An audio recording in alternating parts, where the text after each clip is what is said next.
The ocean was quiet that night, but beneath the wooden deck of a crowded ship, hundreds of people were crying in the dark. They were not criminals. They were not soldiers captured in war. They were farmers, mothers, children, and in that moment history was being written in chains. This is the untold truth about the slave trade. To understand the slave trade, we must travel back more than 400 years. In the 1500s, European empires were expanding across the world. Countries like Portugal, Spain, Britain, France, and the Netherlands were building colonies in the Americas. These colonies produced valuable crops like sugar, tobacco, cotton, and coffee. But these plantations needed an enormous amount of labor. At first, European colonists forced indigenous people in the Americas to work the land.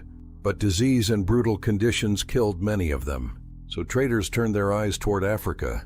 Over the next several centuries, between 10 and 12 million Africans were taken across the Atlantic Ocean and forced into slavery in the Americas. But the truth is, the story did not begin on the ships. It began in the villages. In many parts of West Africa, life was built around farming, fishing, and trade. Families lived together in tight communities.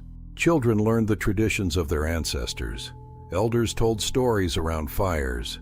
Then the raids began and the peace was shattered. As the demand for enslaved people increased, wars between kingdoms and local conflicts became more frequent. Captured prisoners were often sold to European traders waiting along the coast. Sometimes people were kidnapped directly from their homes. Entire villages could wake up to the sound of shouting, gunshots, and flames. Men, women, and children were tied together with ropes around their necks or chains around their ankles. Then they were forced to walk, sometimes for hundreds of miles. Historians estimate that 10–15% of captives died during this march to the coast before they ever saw the ocean. For those who survived, the worst was still ahead. Imagine seeing the ocean for the first time, not as a beautiful horizon, but as a prison. When the captives finally reached the coast, they were locked inside forts or trading posts built by European merchants. These places became known as slave castles. People waited there for days, sometimes weeks, and then one morning they were marched onto ships. The ships were called slave ships, but the people inside them had another name for the journey. They called it the Middle Passage. The Middle Passage was the forced voyage across the Atlantic Ocean. It was one of the most brutal journeys in human history.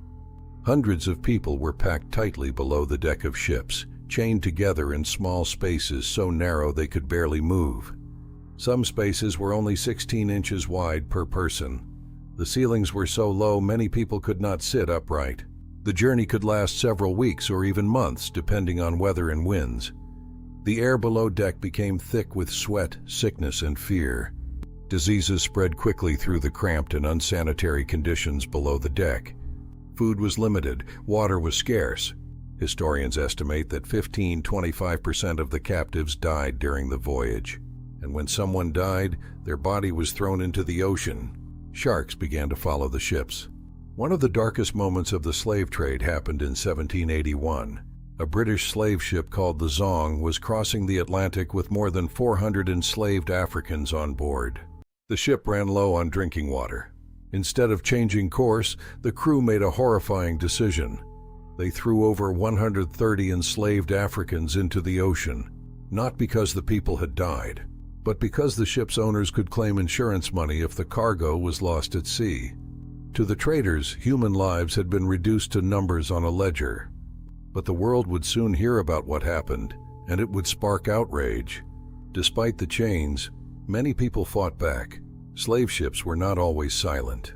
Some captives refused to eat, others tried to break their chains, and sometimes they revolted. One of the most famous revolts happened in 1839 on a Spanish slave ship called the Amistad. A man named Joseph Senke led a group of captives in a rebellion. They seized control of the ship and demanded to return to Africa. The ship eventually reached the United States, where a long court battle began. In the end, the U.S. Supreme Court ruled that the Africans had been illegally enslaved. They were allowed to return home. Their story became a powerful symbol of resistance. But most people on slave ships did not return home. When the ships arrived in the Americas, captives were taken to markets. Families were separated, children were sold, husbands and wives were often never seen again. Many enslaved people were sent to plantations where they worked long hours growing sugar, cotton, tobacco, or rice. Before being sold, many were forced to go through brutal seasoning camps, where they were trained to obey plantation rules and stripped of their original identities. New names were forced on them, their languages were forbidden, their cultures were suppressed, but their spirit survived. The transatlantic slave trade lasted for more than 300 years. It reshaped the world.